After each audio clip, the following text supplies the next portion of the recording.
Welcome to news alerts. సర్కార్ స్కూళ్లకు టీచర్లకు ఏం కావాలన్న ఇచ్చే బాధ్యత ప్రభుత్వానిదని, పేద పిల్లలకు మంచి విద్య అందించే బాధ్యత టీచర్లదని సీఎం రేవంత్ రెడ్డి అన్నారు. రైతులకు, పేదలకు ఉచిత విద్యుత్ అందిస్తున్నందున గవర్నమెంట్ స్కూళ్లకు కూడా ఉచిత విద్యుత్ ఇవ్వాలని నిర్ణయం తీసుకున్నామని ఆయన చెప్పారు.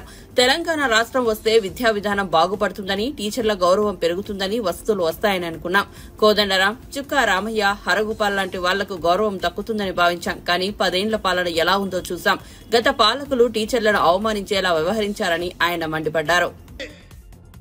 మన ఉపాధ్యాయులకు ప్రభుత్వం నుంచి గౌరవం దక్కుతుంది. మన విద్యార్థులకు అవసరమైన మౌలిక వసతులు మెరుగవుతాయి. తప్పకుండా తెలంగాణ విద్యా విధానం బాగుపడుతుంది అని అనుకున్నాం. మీకందరికీ తెలుసు, 2009లో రాజకీయ పార్టీలు తెలంగాణ రాష్ట్ర సాధనలో విఫలం చెంది ఏమి చెయ్యాలని కర్తవ్యంతో ఉన్నప్పుడు అందరూ కలిసి ప్రొఫెసర్ కోదండరాం గారిని పొలిటికల్ జేఏసీ కన్వీనర్ గా వారికి బాధ్యత ఇచ్చిండ్రు. వారు కూడా మీలాంటి ఉపాధ్యాయుడే మాలాంటి విద్యార్థులకు చదువు చెప్పిన ప్రొఫెసర్ గా వారు తెలంగాణ ఉద్యమానికి బాధ్యత వహించిన తర్వాతనే తెలంగాణ రాష్ట్రాన్ని మనం సాధించుకున్న తెలంగాణ రాష్ట్రంలో కోదండరాం గారు లాంటి వాళ్లకు, చుక్కా రామయ్య గారు లాంటి వాళ్లకు, హరగోపాల్ గారు లాంటి వాళ్లకు, ఎంతో మంది విద్య నుంచి ఎంతో మందికి విద్య దానం చేసిన గొప్ప వ్యక్తులకు సంపూర్ణమైన గౌరవం దక్కుతుంది అని భావించడం. కానీ 10 సంవత్సరాలలో మీరు చూసిన వేదిక మీద మోహన్ రెడ్డి గారు ఉన్నారు. మీ ఉపాధ్యాయ సంఘాలకు ఒకప్పుడు నాయకత్వం వహించడు. ఒకనాడు ఉమ్మడి రాష్ట్రంలో అది చంద్రబాబు నాయుడు గారైనా, వైఎస్ రాజశేఖర రెడ్డి అయినా, రోసయ్య గారైనా, లేదా కిరణ్ కుమార్ రెడ్డి గారైనా ఉపాధ్యాయ సంఘాల నాయకులు వస్తే ముఖ్యమంత్రులు ఎదురొచ్చి వాళ్లతో మాట్లాడి మీ సమస్యలు పరిష్కరించి ఉపాధ్యాయ సంఘాలను సచివాలయానికి పిలిచి సముచితమైన గౌరవం ఇచ్చి మీ సమస్యల్ని వినేది. మీరు లేవనెత్తిన అంశాలను ఆనాడు ప్రభుత్వాలు పరిష్కరించేది. మరి తెలంగాణ రాష్ట్రంలో ఏమి జరిగిందో, ఆనాటి పాలకులు ఏ విధంగా వ్యవహరించిందో, ప్రభుత్వ ఉపాధ్యాయులను ఏ రకంగా అవమానించే విధంగా, అనుమానించే విధంగా వాళ్ళని ఏ రకంగా వాళ్ళు అవమానించిందో మీరు కళ్ళతో చూసిండ్రు. అందుకే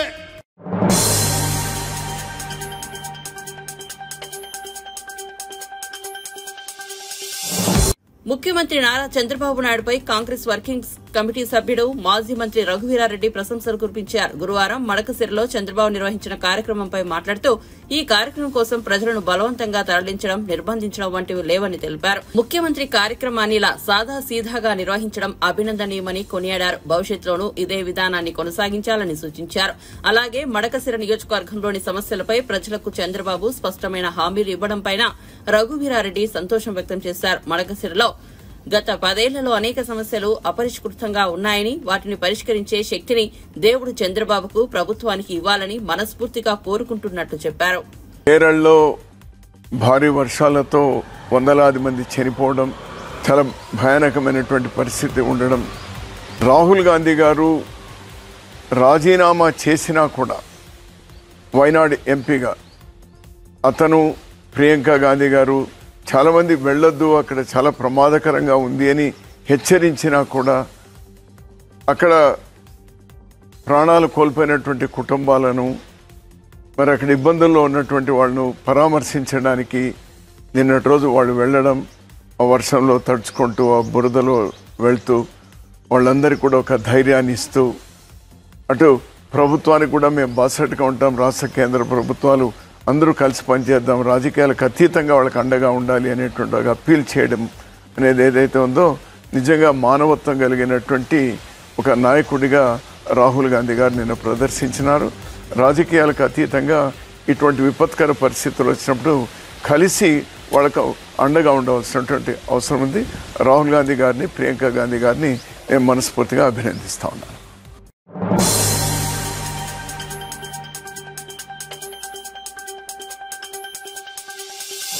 Mahindra group tech Mahindra limited chairman Anand Mahindra Hyderabad లో పర్యటిస్తున్నారు. ఈ క్రమంలో ముఖ్యమంత్రి రేవంత్ రెడ్డితో మహీంద్రా భేటీ అయ్యారు. జూబ్లీహిల్స్ నివాసంలో రేవంత్ రెడ్డితో ఆనంద్ మహీంద్రా శుక్రవారం రాత్రి మర్యాద పూర్వకంగా భేటీ అయ్యారు. ఈ సందర్భంగా తెలంగాణలో మహీంద్రా గ్రూప్ పెట్టుబడులు, ఇతర అంశాలపై సీఎం రేవంత్ రెడ్డితో చర్చించినట్టు తెలుస్తోంది. యంగ్ ఇండియా స్కిల్ యూనివర్సిటీలో ఆటోమోటివ్ విభాగాన్ని అడాప్ట్ చేసుకునేందుకు ఆనంద్ మహీంద్రా అంగీకరించారు.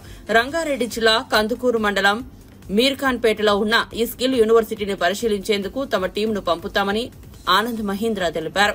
హైదరాబాద్ లో క్లబ్ మహీంద్రా హాలిడే రిసార్ట్ విస్తరించాలని ఆనంద్ మహీంద్రా నిర్ణయించుకున్నారు. ఆనంద్ మహీంద్రా శుక్రవారం జరిగిన పలు కార్యక్రమాల్లో పాల్గొన్నారు.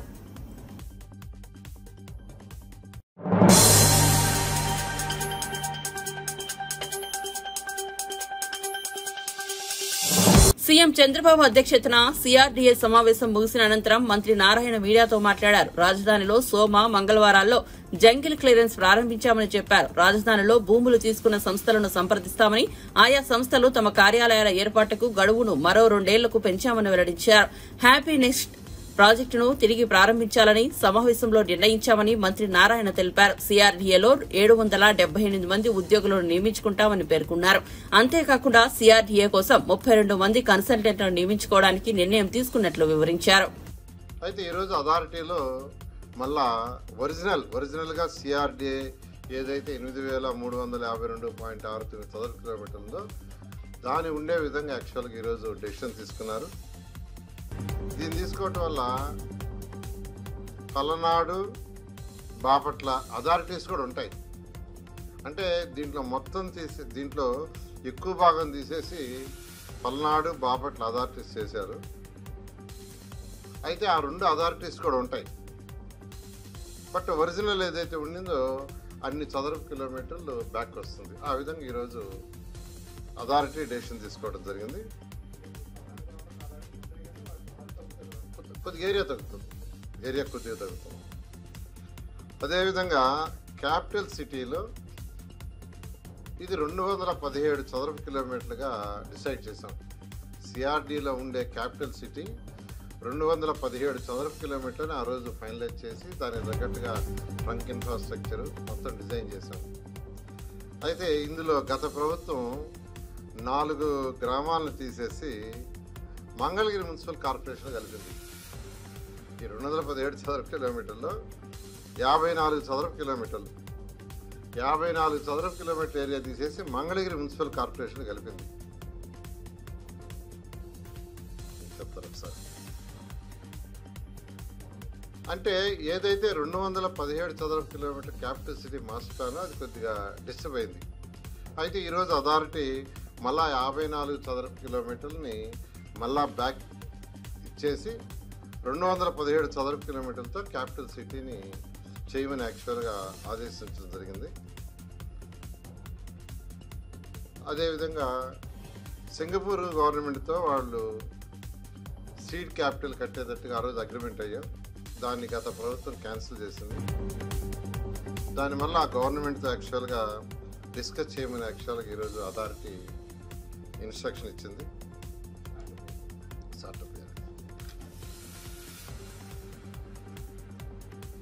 వీటిని యాక్చువల్గా ఈరోజు అథారిటీలో ఇంతవరకు యాక్చువల్గా డెసిషన్స్ తీసుకోవడం జరిగింది.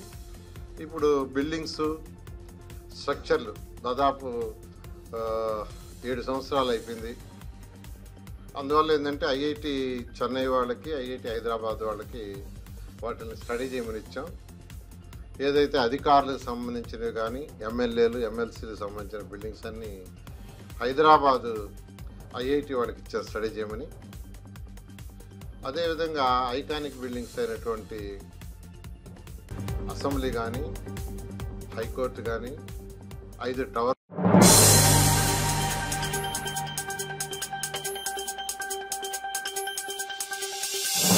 గన్ పార్క్ వద్ద బీఆర్ఎస్ నేతలను పోలీసులు అరెస్ట్ చేశారు. మాజీ మంత్రులు కేటీఆర్, హరీష్ రావు సహా పలువురిని అరెస్ట్ చేశారు. జాబ్ క్యాలెండర్ పేరిట అసెంబ్లీ సాక్షిగా నిరుద్యోగులను మోసం చేస్తున్నారని ఆరోపిస్తూ బీఆర్ఎస్ ఎమ్మెల్యేలు శుక్రవారం సాయంత్రం గన్ పార్క్ వద్ద ఆందోళనకు దిగారు. ఈ సమయంలో పోలీసులు, బీఆర్ఎస్ ఎమ్మెల్యేల మధ్య వాగ్వాదం జరిగింది. ఆ తర్వాత ఎమ్మెల్యేలను అరెస్ట్ చేసి బస్సుల్లో తరలించారు. అమరవీరుల స్తూపం వద్ద నిరసన తెలిపే హక్కు లేదా? ఇదేనా ప్రజాపాలన అని ఎమ్మెల్యేలు ప్రశ్నించారు.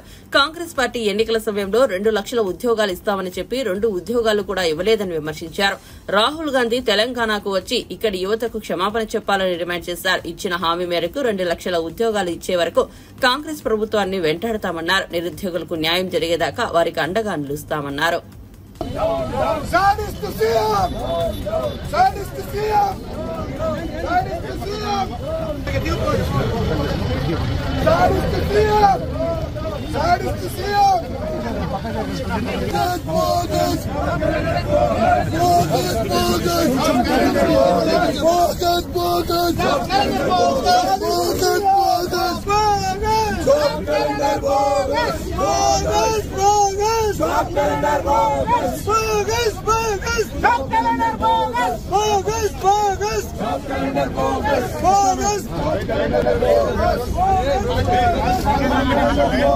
Okay, done.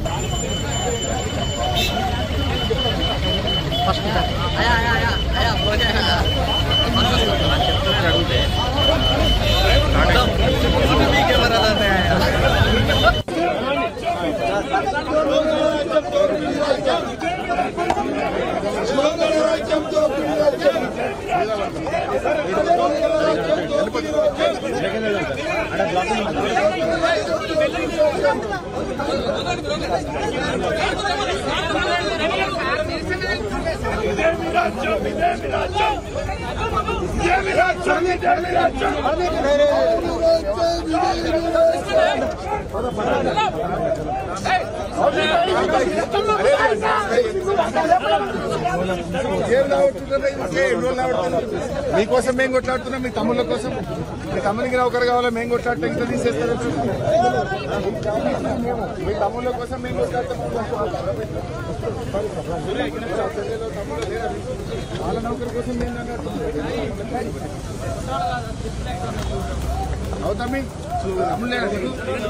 తమ్మునికి నౌకరు కావాలా, మేము కొట్లాడుతున్నాం. ఈ రోజు ఈ ప్రభుత్వం ప్రజా ప్రభుత్వంగా పేర్కొని నిర్బంధాల ప్రభుత్వంగా మారిపోయింది, పోలీస్ ప్రభుత్వంగా మారిపోయింది. కనీసం ఇలా అమరులకు మోస చెప్పుకుంటున్నాం. అమరులు ఏ ఉద్యమకారులు, ఏ తెలంగాణ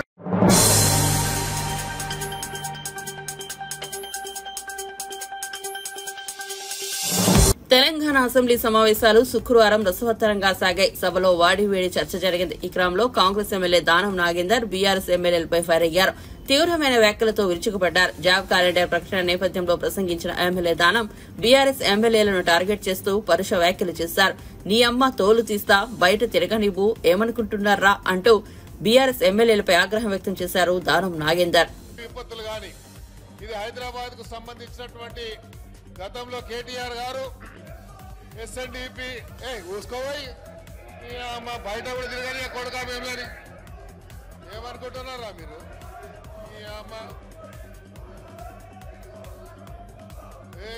తోలు తీస్తా కొడుక ఒక్కొక్కది, తోలు తీస్తా ఒక్కొక్కది, తోలు తీస్తా ఏమరే బయట కూడా తిరగని అని చెప్తున్నా నేను.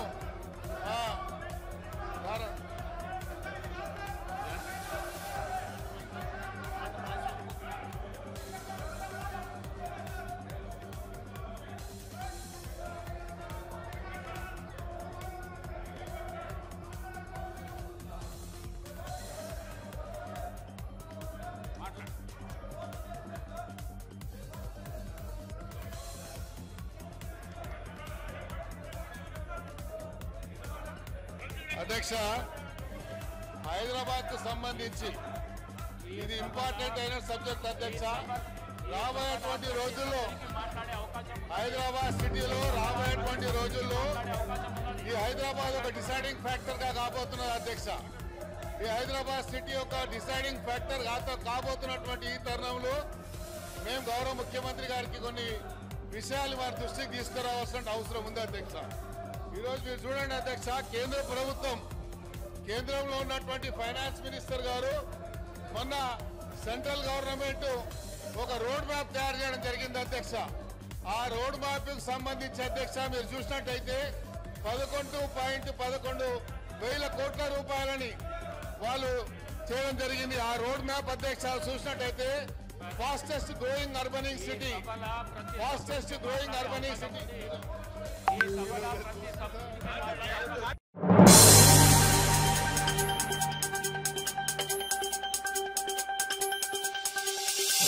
తెలంగాణ రాష్ట్ర అభివృద్ధికి సహకరించాలని కేంద్ర మంత్రులకు నాగర్ కర్నూల్ ఎంపీ మల్లు రవి విజ్ఞప్తి చేశారు. పార్లమెంటు సమావేశాల్లో భాగంగా ఢిల్లీలో ఉన్న ఆయన కేంద్ర మంత్రులు రామ్మోహన్ నాయుడు, ధర్మేంద్ర ప్రధాన్ ను కలిసి వినతి పత్రాలు సమర్పించారు. శుక్రవారం ఢిల్లీలోని తెలంగాణ భవన్లో మీడియాతో ఆయన మాట్లాడారు. కేంద్ర విమానయాన శాఖ రామ్మోహన్ నాయుడును కలిసి వరంగల్, బసంత్ నగర్, ఆదిలాబాద్, కొత్తగూడెం, మహబూబ్ నగర్ విమానాశ్రయాల ఏర్పాటుపై చర్చించానని తెలిపారు. ఈ ఎయిర్పోర్టుల విషయంలో రాష్ట ప్రభుత్వం అన్ని విధాలుగా కేంద్రానికి సహకరిస్తుందని, కావాల్సిన నిర్ణయాలు సత్వరమే తీసుకుంటుందని వివరించానని పేర్కొన్నారు. ఒక ప్రపోజల్ ఉంది. మహబూబ్ నగర్ ఎయిర్పోర్ట్, మహబూబ్ నగర్లో ఒక ఎయిర్పోర్ట్, అంటే మొత్తం 5 ఎయిర్పోర్ట్ల గురించి ఇంతకుముందు ఉన్నటువంటి ప్రభుత్వం ప్రపోజల్స్ కొంతవరకు పనిచేసేది అక్కడ పక్కనే ఉంది. కాబట్టి ఈరోజు సివిల్ ఏవియేషన్ మినిస్టర్ను కలిసి ఈ 5 ఎయిర్పోర్ట్స్లో స్టేటస్ రిపోర్ట్ తీసుకుని తెలంగాణ రాష్ట్రం నుంచి ఏ రకమైనటువంటి రిపోర్ట్స్ కావాలి, డిపిఆర్స్ కావాలి, అవి చెప్పినట్టయితే రాష్ట్ర ముఖ్యమంత్రి గారు ఈ ఎయిర్పోర్ట్స్ రేవంత్ రెడ్డి గారు ఇవి కావాలని కోరుకుంటున్నారు. కాబట్టి దీని మీద మంత్రి గారిని సంబంధిత అధికారులతో మాట్లాడి రాష్ట్ర ప్రభుత్వం నుంచి రావాల్సిన ఏమన్నా ఉంటే వాటిని తెలియజేస్తే నేను తీసుకొస్తానని చెప్పాను. అదే రకంగా కేంద్ర ప్రభుత్వం నుంచి చేయవలసిన ఏమన్నా పెండింగ్ ఉంటే అవి కూడా చేయాలని వారితో వారి ఆఫీసులో ప్రత్యేకంగా కలిసి మాట్లాడటం జరిగింది.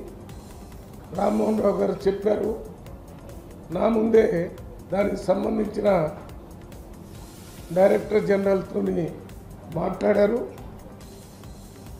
వారు మండే ట్యూస్డే కల్లా స్టేటస్ రిపోర్టు తెలంగాణ రాష్ట్రంలో మనం ఏం చేయాలనేది తెలియజేస్తానని చెప్పారు. దాని తర్వాత ఎడ్యుకేషన్ మినిస్టర్ ధర్మేంద్ర ప్రధాన్ ఆయన్ని కలిసి మన రాష్ట్రంలో Indian Institute of management IIM అది విభజన చట్టంలోనే IIM తెలంగాణకి ఇవ్వాలని ఉంది. ఇంతవరకు రాలేదు కాబట్టి అది ఇవ్వాలని, దాంతోపాటు IIIT Indian Institute of Information Technology అది కూడా తెలంగాణకి ఇవ్వాలని, IISER Indian Institute of Science Education and Research ఇది కూడా ఇవ్వాలని, NID National Institute of Design, SPA School of Planning and architecture,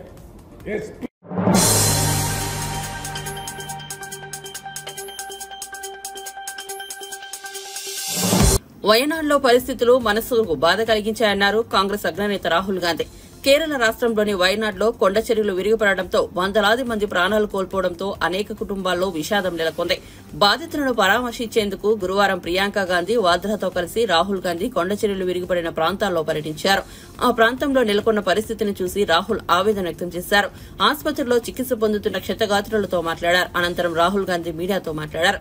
దేశంలోనే అత్యంత భయానక విషాద ఘటన వయనాడులో చోటు చేసుకుంది. ప్రజలు తమ ఇల్లు, కుటుంబ సభ్యులను కోల్పోవడం బాధాకరమన్నారు. ఇలాంటి సమయంలో వారిని ఎలా ఓదార్చాలో తెలియడం లేదని వ్యాఖ్యానించారు.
అర్ధరాత్రి రాబరీ గ్యాంగ్ బీభత్సం సృష్టించిన భయానక ఘటన వనస్థలిపురం పరిధిలోని ఇంజాపూర్ సాగర్ హైవేపై చోటు చేసుకుంది. గుర్రంగూడ నుంచి ఇంజాపూర్ వైపు ఓ వ్యక్తి కారులో వెళ్తున్నాడు. ఈ క్రమంలో అక్కడే కాపుగాసిన ఓ రాబరీ గ్యాంగ్ ఆ వ్యక్తిని అడ్డుకుని దాడి చేసి కారులో అక్కడి నుంచి ఉడాయించారు. కాసేపటి తర్వాత అదే రహదారిపై ర్యాష్ డ్రైవింగ్ చేస్తూ రోడ్డు వెంట వెళ్తున్న వారిని ఢీకొట్టుకుంటూ పారిపోయేందుకు ప్రయత్నించారు. గమనించిన స్థానికులు ఓ అంబులెన్స్ లో వెళ్లి చేజ్ చేసి కారులో పాటు రాబరీ గ్యాంగ్ లో ఇద్దరిని పట్టుకున్నారు. ఈ మేరకు నిందితులపై పోలీసులు కేసు నమోదు చేసి మిగతా నిందితుల కోసం తీవ్రంగా గాలిస్తున్నారు. నేను గురంగూడ నుంచి ఇంజాపూర్కి వెళ్తుంటే మధ్యలో ముగ్గురు ఆపి నా మీద దాడి చేసి కారు గుంజుకొని వెళ్ళారు. కారు గుంజుకొని వెళ్తే అప్పుడు అంబులెన్స్ వచ్చింది. అప్పుడే వేరేల పైన కూడా దాడి చేసారు. అంబులెన్స్ నన్ను ఎక్కించుకొని కార్ని చేజ్ చేస్తే అప్పటికే 100కి కొట్టినాం. పోలీసు వాళ్ళు కూడా పట్టుకున్నారు, పబ్లిక్ కూడా పట్టుకున్నారు. అక్కడ ఎంజాల్లో పూర్తిగా డ్యామేజ్ చేసారు కార్ని. ఓ ముగ్గురు నలుగురిని గుద్దుకుంటూ పోయినారు. ఎంతమంది వచ్చారు, ఎట్లా దాడి చేశారు? ముగ్గురు త్రిబల్ రైడింగ్ బైక్ మీద వచ్చారు. పెద్ద పెద్ద కట్టెలు పట్టుకొని వచ్చారు. పైసలు అని జోబులు చెక్ చేసారు. లేదంటే ఫోన్పే కొట్టన్నారు. ఫోన్పే కొట్టించుకురు కూడా. కాళ్ళ పైన. మేము ఒక్కనే, వాళ్ళు ముగ్గురు ఉన్నారు. పక్కకు ఓవర్లేరు. వేరే అతను ఉండే యాక్టివ్ వేసి అతన్ని కూడా కొట్టిరు నడుముల మీద. మళ్ళా ఇంకో ఫ్యామిలీని కూడా కొట్టిరు. నేను ఇచ్చిన సార్. వాళ్ళు ఇంకా రాలేదు. ఇంకొక అర్థం ఫోన్ కూడా గుంజుకురు ఒక ఆయనది.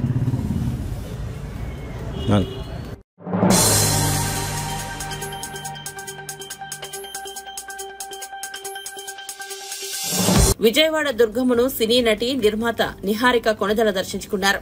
ఆలయ అధికారులు ఆమెకు స్వాగతం పలికి దర్శన ఏర్పాట్లు చేశారు. దర్శనం అనంతరం నిహారికకు అమ్మవారి చిత్రపటం, తీర్థ ప్రసాదాలను ఈవో కెఎస్ రామారావు అందజేశారు. నిహారిక కొణిదెల సమర్పణలో తెరకెక్కిస్తున్న కమిటీకు రోలు చిత్రం ఆగస్టు 9న ప్రేక్షకుల ముందుకు రానుంది. ఈ సందర్భంగా దుర్గమ్మను దర్శించుకున్నట్టు నిహారిక తెలిపారు.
మొన్న టీమిండియా శ్రీలంక జట్ల మధ్య చివరి టీ20 మ్యాచ్ టైం కావడంతో సూపర్ ఓవర్ ద్వారా విజేతను నిర్ణయించాల్సి వచ్చింది. నేడు ఇరు జట్ల మధ్య తొలి వన్డే కూడా టైం అయింది. కొలంబోలోని ప్రేమదాస స్టేడియంలో జరిగిన ఈ మ్యాచ్ లో మొదట బ్యాటింగ్ చేసిన శ్రీలంక 50 ఓవర్లలో 8 వికెట్లకు 230 పరుగులు చేసింది. లక్ష్య ఛేదనలో టీమిండియా కూడా సరిగ్గా 230 పరుగులే చేసింది. టీమిండియా 47.5 ఓవర్లలో ఆల్అవుట్ అయింది. టీమిండియా ఇన్నింగ్స్ లో కెప్టెన్ రోహిత్ శర్మ 58, అక్షర్ పటేల్ 33, కేఎల్ రాహుల్ 31, శివం దుబే 25, విరాట్ కోహ్లీ 24, శ్రేయస్ అయ్యర్ 23 పరుగులు చేశారు. శుభ్మన్ గిల్ 16, వాషింగ్టన్ సుందర్ 5 పరుగులకు అవుట్ అయ్యారు. శ్రీలంక బౌలర్లలో కెప్టెన్ చరిత్ అసలంక 3, వనిందు హసరంగ 3, దునిత్ వెలలాలి 2, అసిత ఫెరాండో 1 వికెట్ తీశారు.